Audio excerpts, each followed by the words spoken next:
The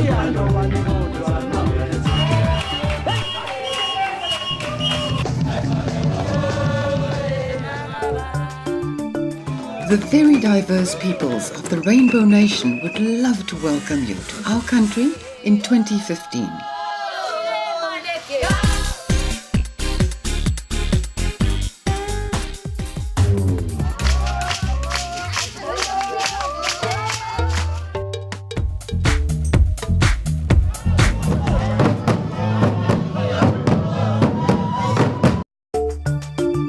South Africa is a whole world in one country. It is a country that has made remarkably great strides in recent years. It is a country in which education and the establishment of a broad reading culture, and thus libraries, have a crucial role to play in enhancing literacy rates and the quality of life of all its peoples, of all 11 language groups. And it is here, at the southern tip of Africa, where the next IFLA conference will be held, in Cape Town, the mother city, where one of the 3 campuses of the South African National Library is located. And of course, enticing sand beaches, scores of interesting museums, glorious flora and spectacular mountains. Furthermore, you will be right in the heart of South African wine country, which yields wonderful wines and is, surprising to many, the second oldest wine industry in the world.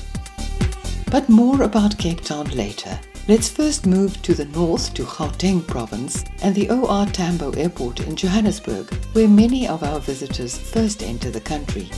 You will find this land to be as colourful as the floor tiles in the welcoming arrivals hall at the airport. Johannesburg, the economic hub of South Africa, is a vast metropolis with almost 10 million people and is the most populous city in the world not located on a major body of water. It is the city of gold, built on mineral wealth, and there is lots to do and see. You can visit the Apartheid Museum, the South African Military Museum, get a muddy kiss at the Elephant Sanctuary, enjoy all kinds of aerial and water sport at Hartbeespoort Dam, visit Constitution Hill, the cradle of humankind, which is a UNESCO heritage site, and the Lion Park.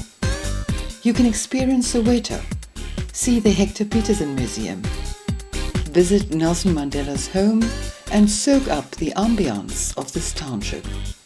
You can go to Gold Reef City and Monte Cassino. Far too many attractions to mention. The city also bustles with theatres, art galleries and restaurants. If shopping is your thing, this city will delight you, with shops ranging from huge centres like Nelson Mandela Square to street markets. If your time in Gauteng province will be limited, you may want to go straight from the airport via the Gautrain, a speedy ride on Africa's first world-class modern rapid rail and bus service, to Tshwane, the Jacaranda city, the administrative capital of the country. Here you will find the Union Buildings and many other attractions and museums, including Freedom Park and the Voortrekker Monument. Just a stone's throw from the Union Buildings, you will find another campus of the National Library. This modern glass and brick building reflects the dynamic future envisaged for the National Library of South Africa and the country as a whole. Steel-covered walkways and ramps lead users from street level towards the entrance piazza, and these walkways are also used for public exhibition and street art forms. The building provides approximately 1,800 seats for library users in large double-volume reading rooms, one for general study and another for specialist research. These rooms are equipped with state-of-the-art computers to access online resources. And passers-by on the street are able to see into these reading rooms in places, exhibiting the use of a library to the public and thus encouraging new users to step inside. The Tshwane campus auditorium can seat 300. A variety of events are hosted on a regular basis, such as book launches, public lecture series, South African Library Week activities, government events, and international conferences and symposia. The auditorium makes provision for the physically challenged. The three campuses of the National Library constitute a treasure house of Afrikaner and other items which reflect the indigenous and colonial history of the country.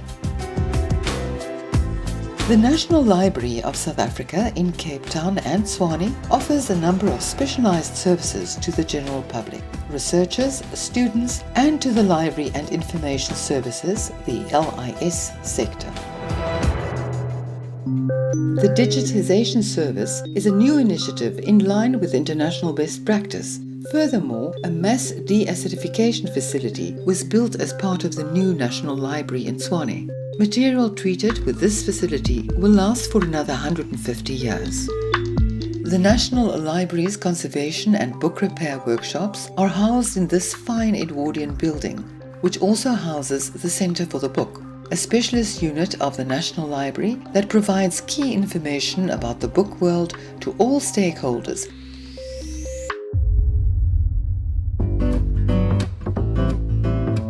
The Centre for the Book is beautifully situated across from the historic and charming Company Gardens, where you will also find the presidential residence in Cape Town, which is the country's legislative capital. The National Gallery is a short distance from Tuinhuis, and a pleasant stroll through the Company Gardens will get you to the National Library Cape Town campus, on the edge of the garden, right next to the Parliament building.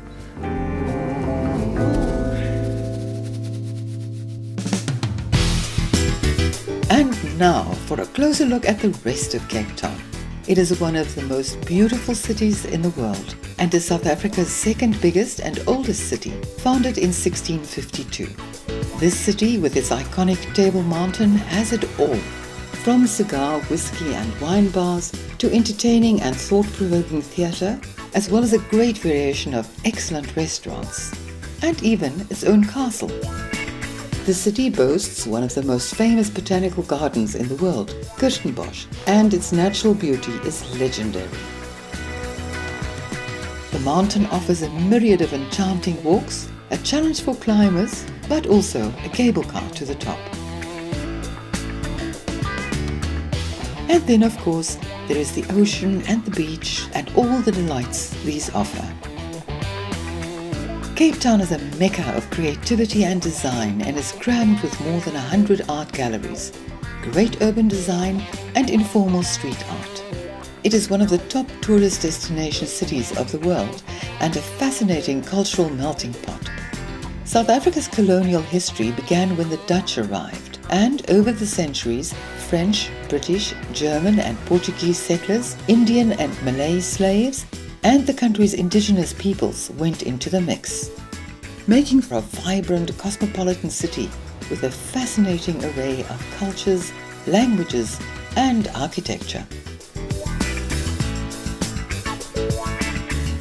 In Cape Town, you will be right at two of South Africa's 8 World Heritage Sites, Robben Island and the Cape Floral region. Robben Island, where Nelson Mandela was imprisoned, has become a symbol of the triumph of democracy and freedom over oppression.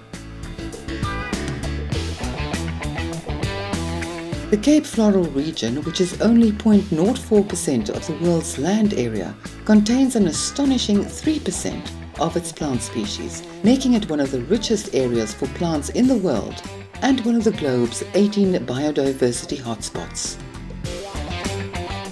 The conference venue is the International Convention Centre, Cape Town, perfectly positioned in the city's bustling foreshore, only a short distance from Table Mountain and with the thriving Victoria and Albert waterfront on its doorstep.